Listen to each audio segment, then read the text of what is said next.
I'd just like to let everybody know before we start the podcast, there may be the odd swear word during Fighting on the Inside.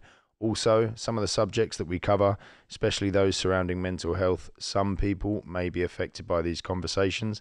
If you are, then you can find information and help in the show notes. But please, other than that, enjoy the show.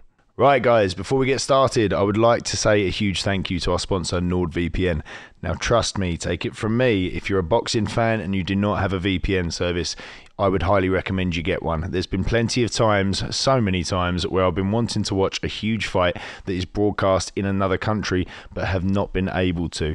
But if you go and sign up to NordVPN, you can digitally locate yourself within that country so you are able to watch any of those huge fights you wouldn't have been able to otherwise.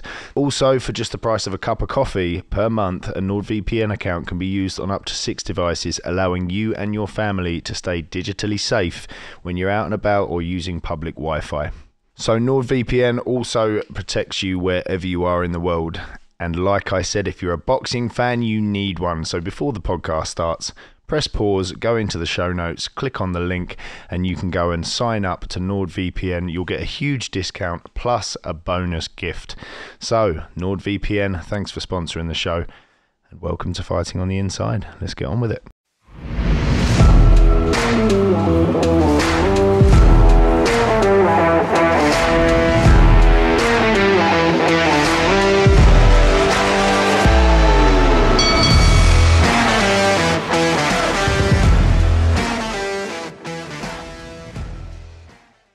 Hello everybody and welcome to another episode of Fighting on the Inside. As always, a massive thank you to our sponsors, Real Power of One, NordVPN, Pulse Roll and Well Hydrate. Without those guys, we couldn't do what we're doing, and as you know, this podcast is all in aid of the charity Gloves Up, Knives Down, trying to help kids across London and the UK go against knife crime. Today we are joined by Billy Joe Saunders, WBO middleweight world champion, WBO super middleweight world champion.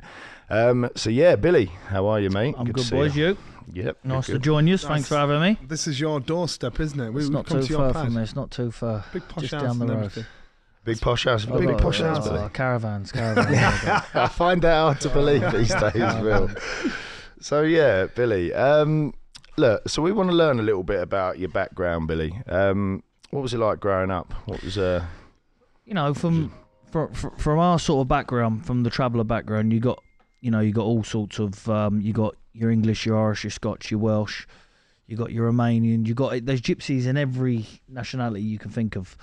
Growing up, it's always been a bit tough, really, because if you was inside, if you was outside playing and you had a bit of a scrap or so, you wouldn't run back and tell your mum or dad. You like to finish it there and then, and hands up, stuck in as a kid, get stuck in, and just really sort of learning to protect yourself the right way, really.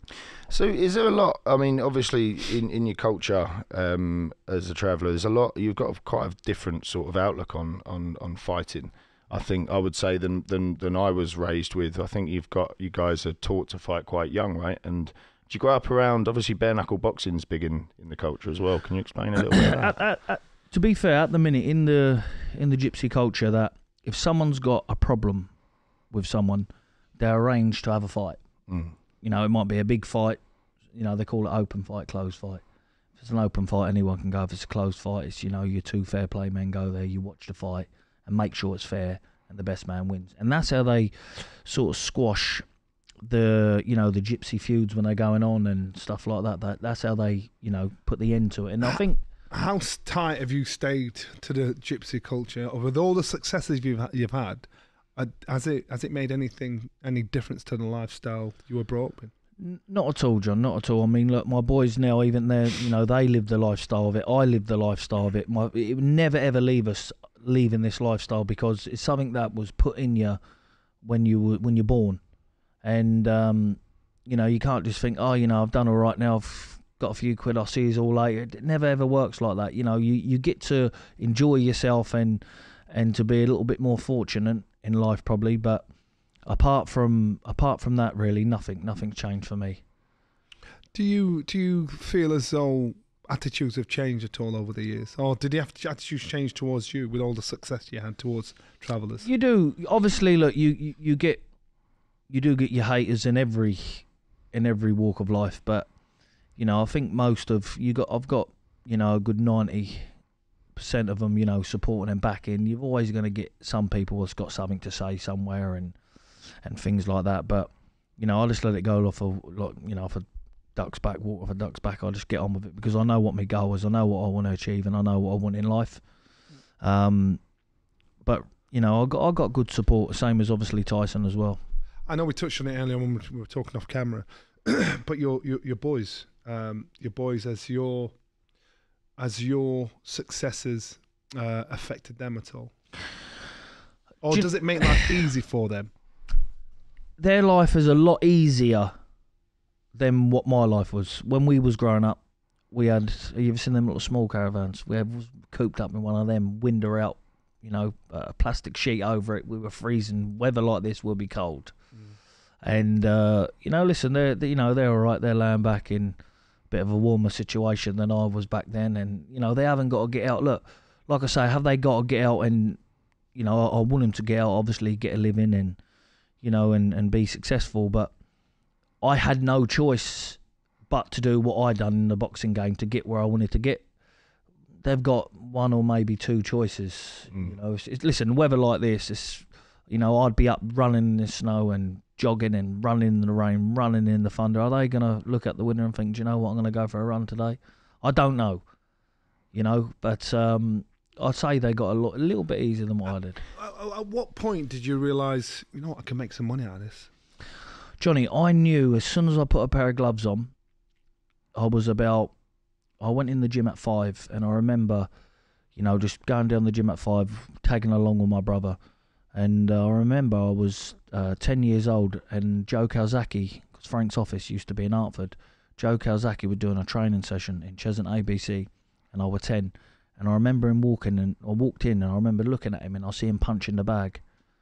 And I didn't get a photo with him at the time, but I got him to sign something for me. And ever since I left the gym that day, I looked at him and I thought, I can do this. At 10 years old. And I just knew, even, with Olympic Games, I was supposed to be in 2012 bunch, but I knew that I could make 2008. I just knew that it was destined for me. But did you so you worked in a gym, but the traveller culture is travelling around all over the place. Were you fortunate to say, this is home for me? My dad, my spot? Yeah, my dad would always put us first when it come to the gym. I mean, listen, we didn't have a lot growing up, but let's just say he had a job to do, and he needed that £500, or we needed to go to the gym. We'd go to the gym. Right. He put us before everything in boxing, and my brother was better than me. My brother was unbelievable. He had 53 amateur fights, 150. He stopped about 25. 4 schoolboy titles, but he won everything. Wow. And it was him and Amir Khan going to the qualifiers, but he broke his hand fighting. Oh no! And fighting outside of boxing. Yeah. He got into a scrap, broke his hand, and then that was obviously his qualifier finished. But looking back on it now, it sort of give me a clearer path where not to go wrong. If you know what I'm saying, like I learned a lot by his mistakes, if I'm honest. Hi guys, quick shout out to our sponsor Pulse Roll. Did you guys know that Pulse Roll are on a mission to get people moving? And over the past 6 years, they have built the UK's leading percussion massage therapy gun used by people such as Anthony Joshua. And Pulse Roll have created a current range of 6 devices scientifically proven to enhance recovery and rehabilitation. To find out why their range is so good and what makes it so good, visit pulseroll.com, where you can find educational content and blogs to help you perform smarter, recover faster, and keep moving. So that's pulseroll.com. Pulseroll.com to help you keep moving, and thanks to Pulse Roll for sponsoring this show. Can I just ask quickly to go back on it? Because obviously you talk about going into the gym at 10. Is it really common to start boxing really young, or at least learning to fight really young? And at what stage with these organised fights to settle feuds and that, is there like an age limit to any of that? Can you would your family set up an organised fight between you at the age of 10 years old if you had a problem with another kid? No. Is that instilled in you? No, I think it's more the case of these youngsters now going to, you're going to your nightclubs, going to your weddings, going to your football matches, your boxing matches, and they're going to meet, and you got two parents there probably thinking, well, you know what, these are arguing. We're better off just letting them sort it. So if they do see each other, they can just bypass each other. They don't want to. And it stays to the kids. It doesn't spread to the family. So no, you have got some. You've got some feuds that's been going on for years and years. When you look into the culture, when you look into the culture, there's some stuff that's been going on for years and generations has passed down and passed down and passed down. But that's obviously deep stuff going on. I mean, family members may have died, may have got hurt. I'm not quite sure with the specifics, but I think it's more of it's the best way to settle it in the culture if it's done right. If you didn't box, what do you think? What path do you think you would have taken? A horrible path, John. If I didn't box, I had that mentality of, no matter what, I'm gonna be a millionaire. I'm gonna be somebody, and thank God, boxing brought me down that path because, look, man, you know yourself, John. When you're a young kid and you're up and down and your dad's there and you haven't got much and you're looking at everyone else, I look and think, well, I want that as well. Good luck to them. I want to get on. I can do that. If they can do it, I can do it. And thank God, it was sort of when I saw the Joe Calzaghe thing, when I walked in and see him, that gave me the inspiration where I think I can do this. I could have walked into someone robbing a bank and I could have had the same sort of thought. I don't know. Do you know what I'm saying? But at that time, I walked in and I see him, and that was the path I decided to choose them. Positive role model, you think, sort of steered you in the right direction. What about your lads? And you've got a girl, you said as well. You've got 4 kids. Obviously, you've been very successful, and like Johnny said, they might have a slightly different life to you now. What sort of things do you instill into them? Would you want them to sort of learn some hard lessons, work hard, and would you want them to get them into boxing to give them a bit of a tougher? Yeah, you know my boys, they're always in touch with the gym. Listen, I'm in the gym all the time. They do like it, but you can't just go into this game because you like it, because you like being around the big nights. It's not about the big nights. It's about leading up to the big nights. And if that's not going to be done proper and prepared proper, people can even, for me, an example, people can look at me and go, oh, yeah, he gets fat, he don't live the life, he does this, he does that. But what I can solemnly swear is that there is no other boxer on this universe that will out-train me when I got a fight. When I got a fight penciled in, I know what I got to give. I got to give guts, blood, sweat, tears, everything. And I'm prepared to do that. And I'm willing to do that because leading up to a fight, that's where it's won. It's not won when the lights are on and someone looks in shape and, it's about, Johnny, that first to the 12th round. You need to make sure you got to be there, slick, clever, grit, whatever you need. And that's sometimes very hard to find this modern day of age because life's different for these growing up now. I remember back when I was a boy, you had to, and Johnny remember this as well, you had to win the schoolboys, you had to win the NABCs, you had to win the junior ABAs, everything, blood, sweat and tears, to get a little picture on the back newspaper. The boxing news. Boxing news, you're buying it, you're looking at it. Now someone can do a pad session on Instagram because they got a few followers, look good, and then they get loads of followers, and that sort of takes the hunger away from these young fighters, I think. Because of, the platforms that's around now, and, you've got these YouTubers coming in, and good luck to them, they're earning a few quid. But you got these coming in, and it takes away their true depth of talent. Yes. When you talk about being young, I hear the confidence as you as a 5-year-old, a 10-year-old. Now knowing you, I know you're a confident kind of guy. Your kids, do they have that same confidence? Have you instilled that into them? My kids at a very, very young age always install one thing in them: is no matter what you do, just try, just keep trying. No matter what you do, and what I've installed in them is, look, you treat people how they treat you. If people treat you nice with respect, you treat them nice with respect. If you're out and someone tries to take advantage of your kindness, don't have it. Because in this life now, it's all right saying to these young kids, turn the other cheek. But you want these to blossom into young, fiery like men. You don't want them, you know, growing up you can't afford now for kids to grow up in this world without any streetwise, if you ask me, because I'd rather have streetwise than booking Pen Smart 7 days a week, twice on a Sunday, because, you know, you need that to get by in life. And I try to put as much as that into them as I can. I let them know about the bads, the goods. You know, I have a conversation with them like, you know, there's things what can happen in this life, you know, where you come from and, you know, how they're up there. You know, people's going to want to shoot them down because they're my son. People's going to want to bring them down a little bit and we beat his son or whatever.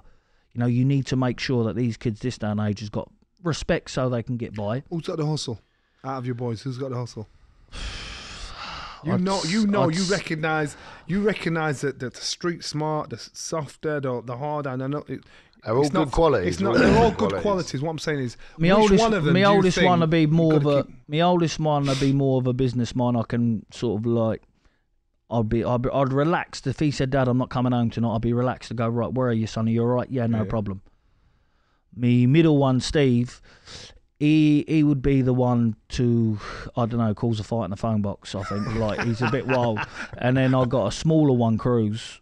He's going to be very hard work because he's only young. He's only 6, but he hasn't got 6-year-old mates. He's got his brother who's 15, and he's got his other brother who's 13, and then he's got his other mates who's 10, 12, and I sort of worry about him, if I'm honest. Does he remind you of you? Yeah, very much. Very, very much. And it's a good thing and it's a bad thing because he's just got no...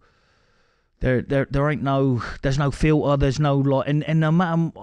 You can't correct... The only way you can correct him is tell him that he's got to go to the bedroom and not come out. But apart from that, everything else is pointless. You see, you've got boys, I've got girls, and so I suppose there's always a different worry when they're out and about. You know, when you've got boys, you think things can happen, you know, can get into scraps. When you've got girls, you go worry about boys like your boys did with my girls. Yeah. So you know what I mean? So you worry about all those things, and does it stress you? Or do you think you've equipped them mentally enough to actually know when to step off or when to step up? Yeah, I think that, you know, having boys, especially in this culture, is sort of like you know, they're all mixing every week. They're not just sitting at home on their games and stuff like that. These will, you know, my boys get on a train, they go to Winter Wonderland, they did the weekend, they go and have the day with their friends, do what they want to do, they get a train back. They're sort of like, the reins are loose on travelling children, a lot. You know, they want... But that can be a good thing. I was going to say, it's like nowadays, most kids outside of that obviously sit at home and, like you said, play games, head buried in their phone. Do you get a lot of that? Do you know what? I won't really have it much. My kids, I'm very much on them. If I see them... Look, because the reason being is this, you know how much time you spend on your phone. Yeah. You know how much time you spend on your phone. Yeah. Do you want your kid doing that? I sit there and think, do you know what? If I'm doing this, all right, I'm half all right here, but these doing this is not on. That's the bad thing is, in them years when they really... like, let's face it, we've learned... you learn every day, but for the most part, we've learned about what we're going to learn. We're adults now. We've sort of gone through all of that. But kids in those years when they really need to be soaking everything up, having experiences, going out and playing, socialising, learning all those different skills, that is the last time you want their head buried in a fucking phone, isn't it? Yeah. I think that's why we can catch ourselves doing it because, I don't know, not that we should, but we do. But when you think about your kids doing it, we know the difference. We're developed, we're old, we're over the hill. But like, when you see your kids do it, you think there's so much you need to be learning and there's a lot you want to take away from them, but then you get that old thing though where if you take it away from them and their friends have got it, then you're outcasting. Yeah. Do you know what I mean? It's a fucking tough thing. Do you know what? I think sometimes you got to be cruel to be kind in a way with them as well, because you got to let them know who's in charge. My sons, they will not listen to their mums whatsoever. With me, I've only got to talk once, and I swear to God, I've never, ever, ever, like, never give one a clip, all right, I kick one in the arse probably, yeah, but like, I've never, like, I just talk, they respect me enough because I've been fair with them. I've always been firm, but I've been fair. Like my middle one, Steve, I bought him a motorbike once. I give like 2,300 quid for it. So anyway, he sold it for like 300 quid. Oh. Yeah. But what? Steve, not your oldest one. No, he's my middle one. But what it was then, he came to me then and said, like, all his mates are up and down on their motorbike, and he came to me. He went, Dad, he said, I want a motorbike, he said. I said, right, what did you sell your other one for? He went, 300. I want to buy one out of that. And then he was up and down on a moped sort of thing, and he was gutted, like a little small rubbish thing. And then, like, it learned him. Yeah, exactly. It learned him, like, that's it. Like, you're not going to get a lot from me, so whatever you do, appreciate it and look after it. You know? What I'm sat... I like the freedom. It sounds like I'm hearing you giving your kids... That was freedom we had. We could go to the park. Yeah, mate. Stuff like that. We could do most of the things. Now you won't let your kid walk to the shop by themselves. Yeah. I like the freedom, but that takes a lot of guts to do that as well, because there's always the risk of the worst case scenario happening. You know, the unknown, Johnny, is something that, you know, if we thought about it, we'll be biting our fingernails every day. The only thing, as fathers, I believe we can do, and as, you know, equipped parents, is that try to install the best that we can in them, to know how to get out of a situation and to deal with a situation. And I think if they can half learn that at this young age, you know, it's very important to do, especially in the life we're living now, because at the minute I'm looking on this news every day and you're seeing this one dead, that one dead, and we never think it's going to happen to us. You know, you never think, oh, it's not going to... Like, you look at it and you think, like, you look at it on TV and you don't really take it in until something like that happens closer to home. And then you, obviously, it's hard to digest. And as you say, what you're saying there is kind of what Brendan taught us, what you probably should have had from your parent, which was, he taught you to remember, to think. Schools teach you to remember. You know, he wants you to. Brendan taught you to think on your feet, think about getting out of situations, think about how you're going to assess it. That's education, you know, and that's educating you to make the best of yourself. Yeah. I suppose you probably felt very at home around a lot of the things that Brendan was saying as well when you came up to the gym. When I went to the Ingle gym, I remember walking in and. You know, when I first met Brendan, chatting to him, because I got there at like the later stage of his life. Yeah. But when I got there, he was still switched on.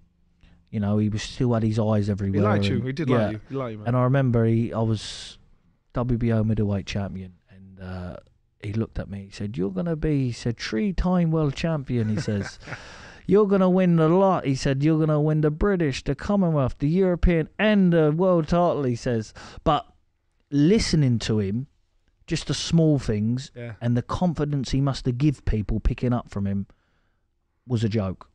He was like, just the way he put things across. When he would tell you something, you believe it. You get it straight away. You thought, do you know what? He's right. When he said 3-time world champion, I thought, you know what? I've been 2-time world champion. Yeah, he's right. I'm going to be 3-time world champion. Like, it's just like, I believed it. Yeah. You know, I just believed it. And he was very, very good. Someone like Brendan Ingle, that these sort of people in boxing now are dying out. Jimmy Tibbs, you know, you got him, you got all your old, like, I like to say, like your Mickey off Rocky, them sort of trainers. There's no old school. You know, and I think that's it's still key to keep that in the game, because massively. You know, I've been in fights before where I think, do you know what, I fucked up on the weight here, I've done the weight shit. And then, like, you know, you'll have a conversation with Jimmy Tibbs and he'll go, right, you sparred 8 rounds the other day. How did you feel? I said, yeah, good. Well, you can do 8, you can do 12. And then I thought, well, he's right. It's only 4 more rounds. Like, they get into you mentally. They just put that into you mentally. And what they put in you is there's only a certain few people in the world can put that into you. You'll get it, what I'm saying, because of, obviously, with Brendan. It's a transferable skill. And that's why I think the things that you've learnt growing up, you've learnt through boxing, do you find yourself repeating the same things to your lads, or in a different way? Do you know what? I try to, yeah. I try, but then I think, you know, I'm me and they're them. I don't want to, you know, I was very, if I wanted something done, it had to be done yesterday. I'm one of them. I can't wait. I just need to get it done. Like, I tried to put across the knowledge that I've been given, but even still, like, I'm not just going to sit and say, oh yeah, my boys take the knowledge on, they learn everything, and they you know, the sun shines out their ass, because they don't. But I try to give as long as I know I'm trying, and they're just picking up on little bits, I'm more than happy. Do you know what? It's interesting, especially what you just said, Johnny, about, you know, school is learning, whereas learning to think. To learn to remember. Learn to remember and learning to think. I've never really thought of it like that. And it's like you're saying, even as a parent, when you're trying to teach your kids stuff, that's still a situation where they're just learning knowledge, they're soaking in information, whereas experiences like going into a boxing gym, doing boxing, going out and playing as opposed to staying at home all day, those are experiences, and in those situations they learn to think, don't they? They learn to react and learn to do things. Is that something to do with today? That's what I'm saying. So the culture today is, you see the things that are happening to us, we're thinking, you guys are stabbing each other, not thinking about the consequences. You guys are doing stuff that is going to take, you're going to get yourself incarcerated for. And I think that's about maybe kids bringing up kids. I think it's about people not actually understanding the consequences of their actions, or it's getting to the point where it's lawless. You go into school, a teacher can't even nudge you out of the room. A parent is to the point where they can only do so much to try and educate their children. So if you've got a parent that isn't smart enough, that isn't sharp enough, that doesn't know how to use a brain, what are the kids going to turn out like? So maybe that's a result of a lot of things that are happening with kids today when you see them out. Just being sheltered from everything, aren't they? So moving on to your career, Billy. Highlights? Do you know what? Probably the biggest highlight for me was obviously becoming world champion first time when I boxed Andy Lee. That was a big, it was big rivalry. It was a lot of pressure on both ends. And Johnny will tell you about it. He's been world champion. It's when you win, you think, you can't believe it. You wake up in the morning like, did that happen? Did it not? Because you worked all your life for it. Yeah. But then there's there's element of it. After the novelty wears off after a week or so, and then you think, was that it? Was that the buzz? Was that it? Is this what? Tyson Fury mentioned that, didn't he? After he beat Vlad, he felt just completely like, well, I've got to the top now. Is that what you're talking about? It just feels like you've worked all your arse off for this. You've reached here, and now. Yeah, because look, you always want stuff you can never have. As a kid, you always look at it. But when I become world champion, it was a very good feeling, the best feeling I've ever had. Like for a week or 2 weeks, and then I didn't box for 16 months after. I just put a load of weight on. Just went like, people's got this sort of perception of me that I like to go out, I like to party, mate, I don't go anywhere. That's all I do is eat food. Never touch a drug in my life. I've tried a joint, but never touched no other drug in my life. I'm devoted to my kids, and then I just thought, like, I always said I'll retire at 30. And when I got to 30, I had some fight penciled in. I can't think of who it was, and I was thinking, I said I'm going to retire at 30. So, like, the biggest I'd say was obviously becoming world champion. Beating Eubanks was all right, to be fair. But probably the worst would probably be the worst, and the worst of my career. Probably be, I wouldn't even say. I'd probably say the worst of my career is knowing I could do more. Do you know what I'm saying? Looking back and thinking, do you know what? I've done that. I thought I'd been fit. Yeah, like I could have. And this is the reason why I'm strongly considering now. I'm in training, blowing a bit of weight, just thinking about coming back, because the boredom, man, is just like, if I don't do anything, I'm going to go up my head.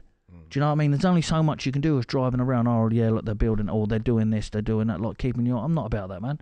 I'm not one of these that want to drive around and check on this and check on that, make sure this is being done right and that. I ain't got a clue. Do you know what I'm saying? It could be getting done wrong. I ain't got a clue. But boxing, like, you miss it bad. Is it adrenaline you miss, you think? Or I don't know what it is. It's just the buzz of the training, getting into shape, look like getting ready to go into combat, war. Do you know what I'm saying? It's like... Kel kind of said the same thing, and I think I'm considerably older. I think what happens is people think to become champion, that is the drive. The hardest thing is actually staying champion. Of course. Because once you become champion, that drive, that hunter's mentality that you've had to get to, I want this next, I want that next, I want this next. Once you've got it and you're on the top of the hill, you're thinking, now what's my drive? What's my reason for getting up at stupid o'clock in the morning? I've done it now. So actually, the fun really starts when you actually are champion, because it's harder staying as a champion and beating all those oncomers that have been watching you from day dot, and you've got to prepare for those people in 10, 12 weeks and still outsmart them. But so you've got to give yourself a new kind of motivation, because boxing trains you to stand on the door of a club, getting in the gym and trying to help all the pads for young kids, and that's it. It trains you for nothing else because it's like a kamikaze mentality. You think you hate it when you're training hard, you hate it when you've got a diet, you hate it, but you miss it like hell when it's no longer there. It's crazy, isn't it? Because I think when they say devil makes work for idle thumbs, there's loads of different sayings that sort of reference the fact that if you haven't got something to really focus on, then that's where sort of a lot of depression can come from. Yeah. And boxing's almost one of those things where you're so hyper focused and you're so regimented that I can imagine it's massively addictive for that exact reason, because it's what your brain needs almost. You can fight yourself. You can fight yourself out of a situation.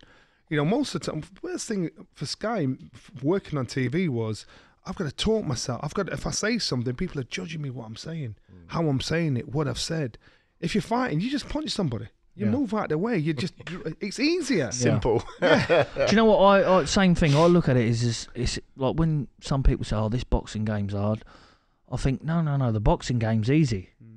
It's preparing and getting ready what's hard. That's right. You know, it's preparing and gearing up to that night what's hard. Night is just... People will never understand unless you're an athlete at a level. Johnny will. Like what mentally, physically you go through. Like, listen, it's a 24/7 job. Because, you know, if, like today, when you go home, you're going to go back, you're going to get your food. Like in camp, if you had a fight now, you'd be going back, your meals will have to be bang on. You'd be laying there and you'll probably be thinking about your fight. You'll probably be thinking, right, having a little view, what's going to happen here, right, my next training set. It's never stopping. You know, it comes 10, 11 o'clock at night, you think, oh, I've got to get to bed. Like, you got to get everything right. Christmas is coming. No Christmas. Doesn't mean nothing to you. Your body don't know it's Christmas. No. It's Christmas to everybody else. The sacrifice. You got to be selfish. You got to be self-centered. That's how you got to be if you want to really get to where you want to get to. And you can't go out and think I'll have a day off today. No, definitely not. Because you've always got it in the back of your head. You know, and I'm saying to Billy out there, you know, the sweetest feelings is when you get yourself in shape and you think, I am never going to lose this shape again. I look wicked 2 months later. Same thing. Yeah, I've been there many times. But see, the thing is with me, I go up stupid weight. Yeah. I don't know what it is for me. I just go, I'll get it off all right, but I just go up stupid weight. Does it bother you? Does it bother you, the criticism, the banter you get from putting on the weight? Nah, do you know what? With me, I'm you know, you can... They can say and do as, you know, it's water off a duck's back. I don't let anything. Listen, in boxing, there's one thing. If you're mentally weak in boxing, it's not the place to be for anybody. And I've learned that. And that's one thing boxing has really put into me. That mentally, like that mental strength I've got for like words and this and that. Man, they don't bother to me. They're not feeding my kids. They're not doing what, you know, I need to do in life. They can have their opinion. But listen, look in the mirror and I look in the mirror. Our stories are a little bit different. Do you know what I'm saying? Like, it don't really bother me, all this bullying stuff they say on... And this is what I install in my kids. Like, you know, don't let things like that play on your brain and, you know, let it go over you, what they say. Like, my kids, they've been called pikey, gypsy, you name it, they call it. They've been called it. And it's you just completely... I tell them, look, just, if you can, dismiss it. If you can't, then it's... Deal with it. Yeah, deal with it. Yeah. Like, if you can, just dismiss it. And that's what I try. And they're very like that as well. But I looked on Instagram once, it was like 1 o'clock in the morning, my little boys were on live. I thought, what the fuck are they doing up? Yeah, so I'm looking. And then they're arguing with this man, and then, you know, this man... On a live? This is on a live. Someone, he called them little pikey cunts, yeah? Yeah, and then, mate, these are hammering him. Which boys were these? How old? Billy Joe. To be fair, I'm going to be honest, I don't know. I only just... clicked on and see the live. I don't actually know who was invited who here. Yeah? Do you know what I'm saying? But there's this man, he must have been like 40. Oh, and you got the kids on and they're going to him, you nonce, you're a paedophile, you're talking to kids. We know how old we are and they're just giving it to him back. But he's giving it to them. And then anyway, I had to phone to switch that off and delete that now, like fucking... But you yourself, you in your career, and I get it, because I understand in boxing, you can't just be a good boxer. You've got to, it's a whole package. You've got to be a character. You've got to give people a reason to want to tune you, either love or hate you. And you yourself, your humour can be very dark and dry. Yeah. And unless you know you don't get your humour. No. But it can be construed as very wrong or not PC. But it got you to the headlines. It got you loved or loathed. Yeah. So was it calculated? Was it calculated? Do you know what? I've never really been filtered, John. With me, it's always been what I've had on my mind, like I'd say it. But also my banter can be. My industrial banter can be... It's banter. It's just banter. But you're not allowed banter these days, though, are you?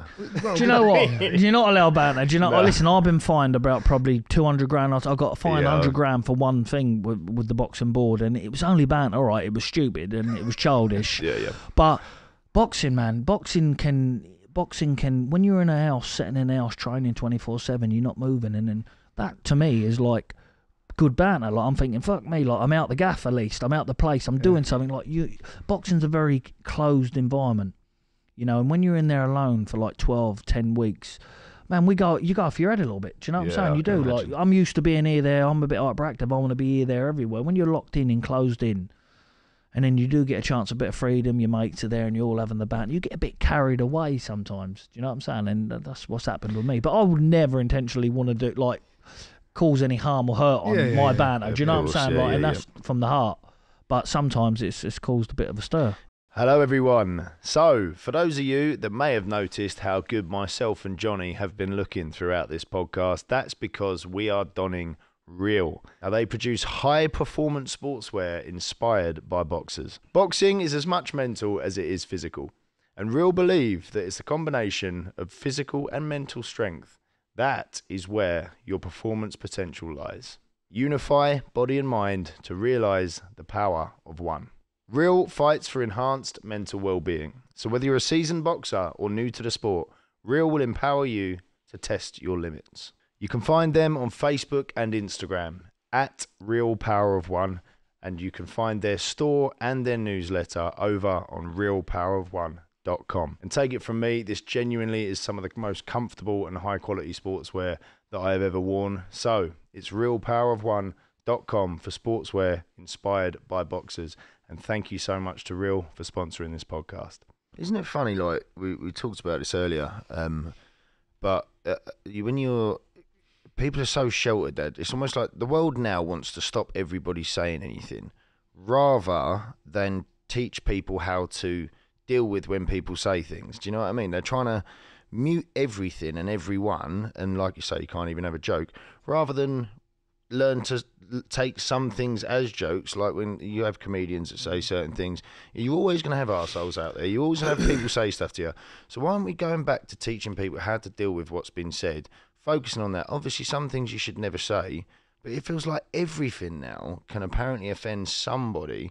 So instead of teaching the people how to not be offended by certain things, it's like stop everything that could possibly offend anyone anywhere. But maybe it's got to the stage now where people, if they complain about anything, they get the result they want. Yeah, so, social media's done that. Yeah, social media's done that. So say, for instance, and this is a bit political, I don't know if you're going to have to cut it out. So say, for instance, the lady that went to the woman from the royal family that said, "Where are you from?"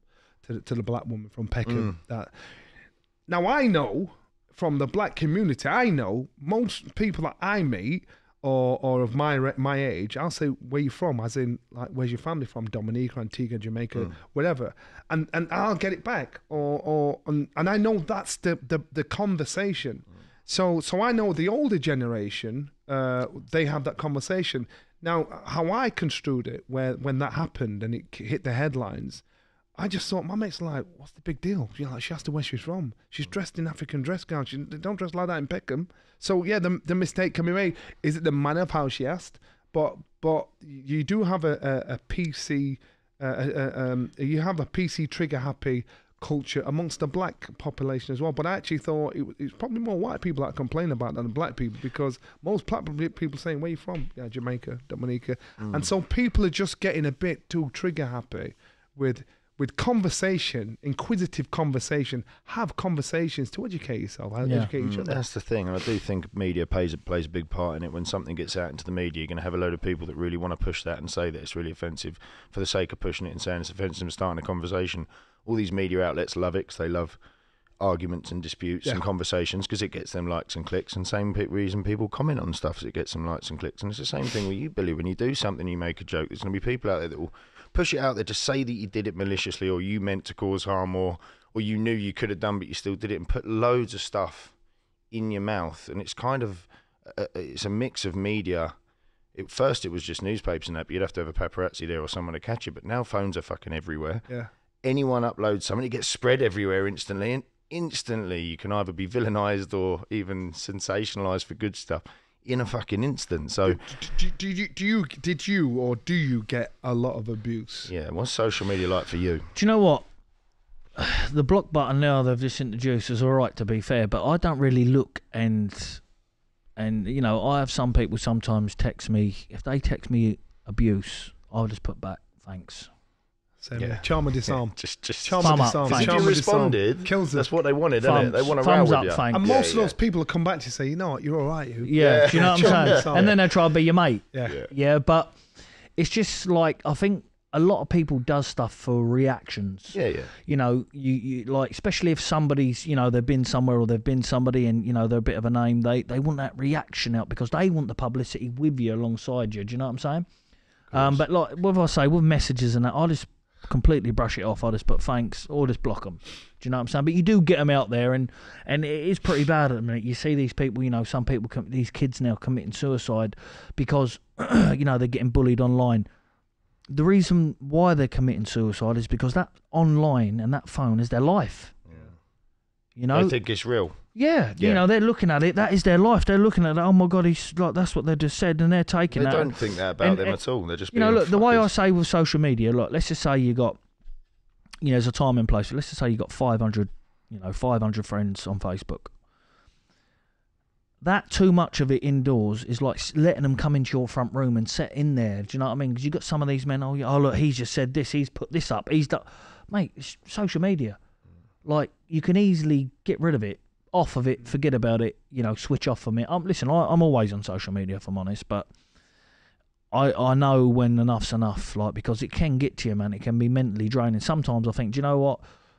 I'm just going to have a complete week off it, and I don't even go on it. I think the only way a way to get back at him is, I always say, social media has created a nation of cowards. Yeah, 100%. Yeah, oh, definitely. You know, so those people, when they hear something like that and they know they're being cowardly and doing it because they wouldn't say it to your face. Yeah, you know, they might fool to something, say, yeah, I'll say something, but it's a nation of cowards, and that's what's happening. And for people to learn how to deal with it, if they're so immersed in it, where they're thinking, oh my God, this is this, and the problem now is not knowing how to deal with it, not knowing, like Brendan's all saying, is sticks and stones when being rolls. Such a childish nursery rhyme, but it's so right.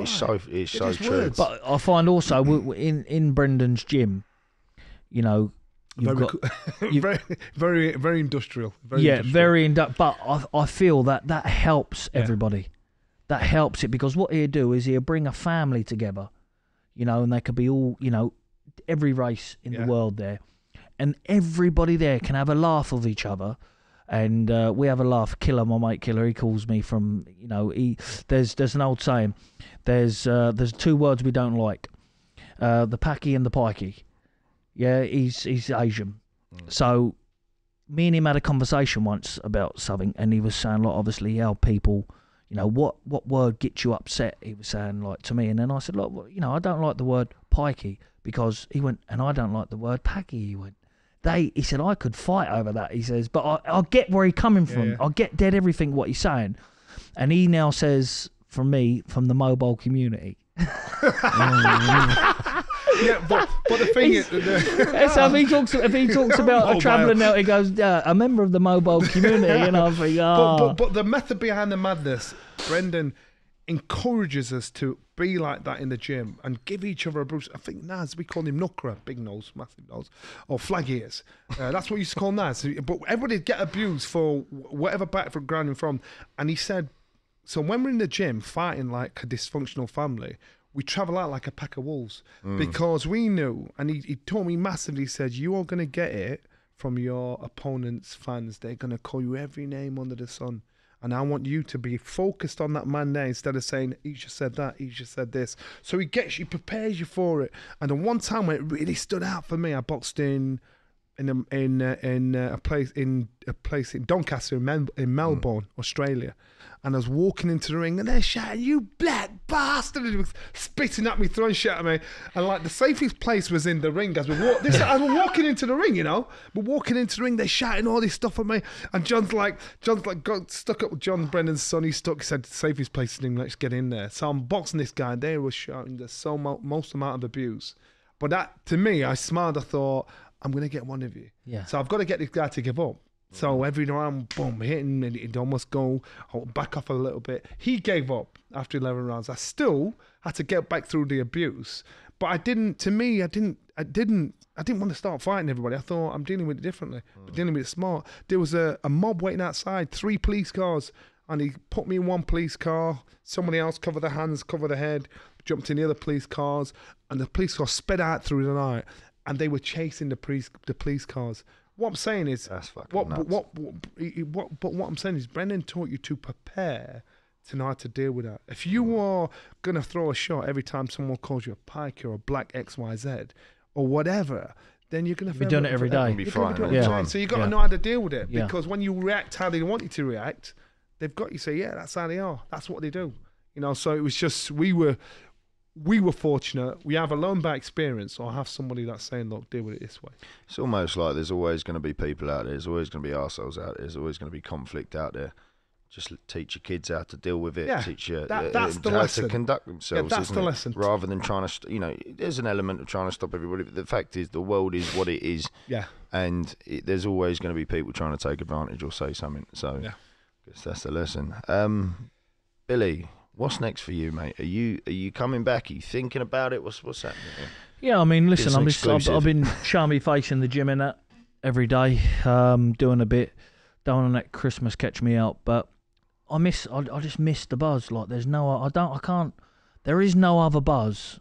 Like, it's weird because there's no other buzz getting ready for a fight, day before the weighing in, fight day coming, having your fight, and the buzz after, like, you can't sleep that night. And then it's like the buzz is gone after, but I'm trying to get an in-between, like, now of, I need that buzz back in my life because, man, I'm getting bored. And do you know what? I see a lot of these fighters, and when I was young, I used to think they're coming back for the money. I thought, oh, they're coming back for the money. But when you in sort of their position, all right, it's nice to get a few quid as well. Don't get me wrong. It's always nice to be earning money, doing what you like doing, but it's just a funny life, because when you're in camp, there is nothing in the world that matters apart from that fight. No matter what's going on, family members, anything, the worst possible news could come, and that fight's still main priority in your head. Yeah. That's the sort of focus I need in my life, and boxing's the only thing, and I've been very lucky. I've been very, very lucky, really, that I've found that in boxing, because some people don't find that. And that's the reason why you see them go to prison. They're doing, robbing banks, they're selling drugs, they're doing this, they're doing that, because they've never found the right buzz. And at the minute now, everybody just wants fast money. There is no fast money. What you want in life, you have to work at, you have to learn, and you have to earn it. Tastes sweeter. Yeah. You need to get a goal, and for me, the goal is to come back. Obviously the Eubank fight's always still there. That's always going to be big money. So that's something there to look forward to later on a bit. But do you want that? Well, look, Johnny, it don't really bother me if it comes or not. I've got the win. I can set back. I've done all right. I can set back. But the main thing is for me at the minute is just getting the ball rolling, of getting me back to myself. Because look, I don't go on these podcasts and on these interviews and say I'm depressed, I'm down. Everyone gets down. Yeah. But it's how you deal with it. I don't like you. It's always nice to keep your cards close to your chest, and sometimes I'm not one of these to put myself out there, and we all go through struggles. You go through struggles, go through struggles, I've go through struggles. You just got to deal with them, man. It's life. Get on with them. When you see these people moaning and groaning and want, a little bit of self-pity, man, listen, we're grown up, we're big men now. We've got kids of our own growing up. You need to deal with that the best way you can, short, sharp, sweet, get it done, dealt with, and keep moving forward, because as soon as you stop, then that's when it all builds up. And I feel boxing at the minute, when I just had this lot, I've been out of the ring a year and a bit, and I just feel things are just like building up a little bit, building up. I'm thinking, do you know what? I'm going to get the train moving, because that way nothing builds up on me. 2023, we're going to see you in the ring. Yeah, I'd say so, John. Yeah, I'm just at the minute now, I'm obviously just staying in touch over Christmas, making sure that obviously everything's all brand new of me, feeling good, feeling fresh, and 2023 would definitely be back. And can I just ask, you and Eubank Jr., you mentioned that fight. I know there used to be a lot of needle there. Are you boys now? Are you do you know what? I can honestly say I've never spoken one word to him in my life. Really? Never said I would so love to do a gloves are off with you two. Do you know what? Johnny, I've never... Listen, when I say this, yeah, and I swear on my kid's life, for some reason, I hate him. Yeah. But there's no reason. No. For some reason, I hate him. It's just his arrogance. He's, you know... And to be fair, in this game, in boxing, you've always got to pick a dancing partner from day one. And what better dancing partner to pick than Chris Eubank Jr.'s son? The same as one day it'd be Billy Joe Saunders' son, Johnny Nelson's son, someone else's. Like, they want the name. And at the time, I wanted the name, and I knew it was always going to be a big fight for us both, as long as I beat him the first time. But he's just his way of going on, man. Like, it's just not a bit of me. I'm an easygoing fella. Don't pretend to be something you're not. I know what he is. Listen, he's had a bit better upbringing than what I have, but he hasn't been brought up how I have. Do you know what I'm saying? He don't know the struggles. He knows my son. He's been brought up probably like my sons in a way. To be fair, they've had what they want, you know, roughly when they want to get it. Yeah. With me, my brother, I've never had nothing unless I got it myself. You've got to remember that worked for his dad. Correct. His dad always got under Nigel's skin because he gave the impression as though he was something he was not, and just like, oh, but that was probably Nigel's downfall. Yeah, definitely. So you got to be smart enough to think, I don't like you, but I don't. Oh, definitely, John. Do you know what? I kid you not, bruv. Yeah, I know. Put me in the ring today, how I am today, and he would never beat me. He won't beat me at mental, and he certainly won't beat. Listen, he can fight. He can fight, but there's a difference between, you know, elite. And I've been through from journeyman to international to Commonwealth to British to European to world to elite. Elite, yeah. I've seen it all, and he's nothing that phases me, not whatsoever. Listen, I'm already excited about it. Right, roll on 2023, and hopefully maybe at the end of it we'll see that. Thanks so much, Billy. Thank Honestly, you, boys, for having me. Thank you. Really great to have you on. And thank you again to everybody for tuning in, and we'll see you all next week.